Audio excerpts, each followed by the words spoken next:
மரண சனின்னு ஒன்றுக்குது, போக்கு சனி 3வது சுத்துது. இது ஒருத்தரோட வாழ்க்கையில் 3வது முறையாக வரும். 7 நாட்டு சனி பொதுவாக முதுமை பருவத்தில் வருமா, 60 வயசுக்கு மேலே. இந்த காலகட்டத்தில் ஆரோக்கியத்தில் அதிகமாக கவனம் செலுத்தணும் நீங்கள். இது வாழ்க்கையோட இறுதி பகுதி, ஆன்மீக சிந்தனைகளை ஏற்படுத்தும்.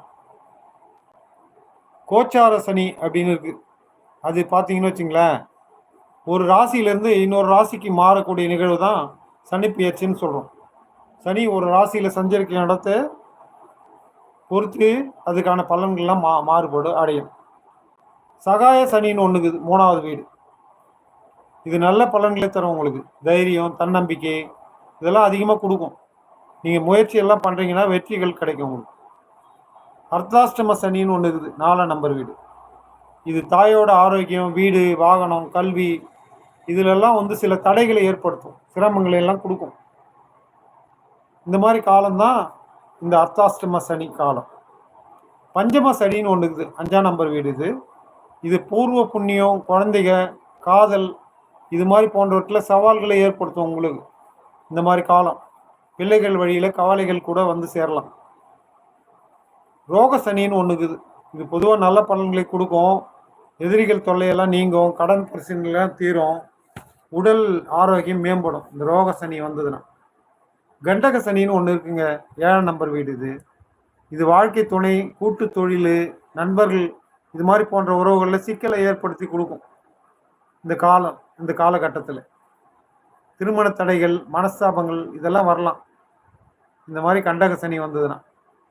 அஷ்டம சனி அப்படின்னு பார்த்தீங்கன்னா 8ஆம் நம்பர் வீட்டில் இருக்கும். இது இந்த ஆயுள் ரகசியங்கள், திடீர் சம்பவங்கள் தொடர்பான வீடு. இது விபத்துகள், உடல்நல குறைபாடுகள், திடீர் பிரச்சனைகள், அவமானங்கள் இதெல்லாம் ஏற்படுத்தக்கூடிய கடினமான ஒரு காலகட்டம் தான் இந்த அஷ்டம சனி. இந்த அஷ்டம சனி வந்ததுன்னு வச்சுங்க, உங்களுடைய ஆயுள் ரகசியங்கள்லாம் எப்படி போகும்னு சொல்ல முடியாது. திடீர் சம்பவங்கள்லாம் ஏற்படும், விபத்துகள் ஏற்படக்கூடிய வாய்ப்புகள் இருக்கும், உடல்நல குறைபாடு ஏற்படும், திடீர் பிரச்சனைகள் வரும், அவமானங்களை சந்திப்பீங்க. இதெல்லாம் நடக்கும் இந்த அஷ்டம சனியினால. பாகிய சனின்னு ஒன்று இருக்குது, 10ஆம் நம்பர் வீடு. இது தந்தை, பாக்கியம், அதிர்ஷ்டம், ஆன்மீகம் தொடர்பான ஒரு வீடு தான் இந்த பாகிய சனி வீடு. இந்த காலம் உங்களுக்கு வந்ததுன்னு வச்சுங்களேன், நல்ல பலன்களையெல்லாம் கொடுக்கும்.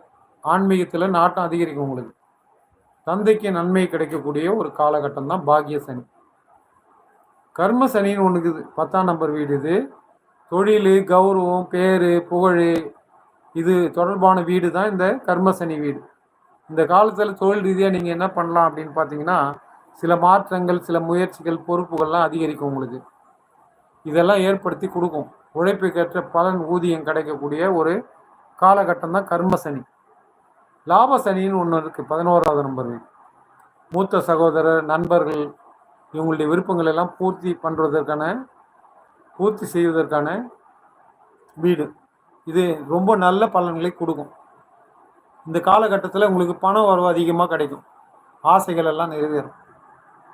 இப்படி ஜாதகத்தில் சனியோட நிலைமை அதனுடைய தசா புத்தி, மற்ற கிரகங்களுடைய சேர்க்கை இதை பொறுத்து இதனுடைய தாக்கங்கள்லாம் மாறுபாடு அடையும். இந்த வழிமுறைகள்லாம் உங்களுக்கு புரிஞ்சிருக்கும்னு நினைக்கிறேன். இந்த சனியோட எத்தனை விதமான பிரிவுகள் இருக்குது, இந்த சனியினுடைய தாக்கம் எப்படி நம்மளெல்லாம் தாக்குது அப்படின்றது உங்களுக்கு இலக்கமாக புரிஞ்சிருக்கும்னு நினைக்கிறேன். நான் கண்டிப்பாக இதெல்லாம் புரிஞ்சுக்கிட்டு இதனோட வாழ்க்கையில் அது மாதிரி சந்தர்ப்பங்கள் வரும்போது ஜாக்கிரதையாக இருங்க. அதுதான் நான் சொல்ல முடியும். அதற்கேற்ப உங்கள் வாழ்க்கையும் முறையும் மாற்றிக்கிங்க. இது ஒரு வழிகாட்டி தான். இந்த வழிகாட்டி உங்களுக்கு சிறப்பான பலனை கொடுக்கும். இது நீங்கள் நேரலையில் பார்த்துட்டு இருக்கீங்க அப்படின்னு சொன்னால் கூட நீங்கள் என்ன பண்ணலாம் அப்படின்னா, ரெக்கார்டர் ஆன் பண்ணி ரெக்கார்ட் பண்ணிக்கிங்க. நான் சொல்கிறது இன்னொரு தகவலும் சொல்ல போகிறேன், வேணும்னா ரெக்கார்ட் ஆன் பண்ணி ரெக்கார்ட் பண்ணிக்கிங்க.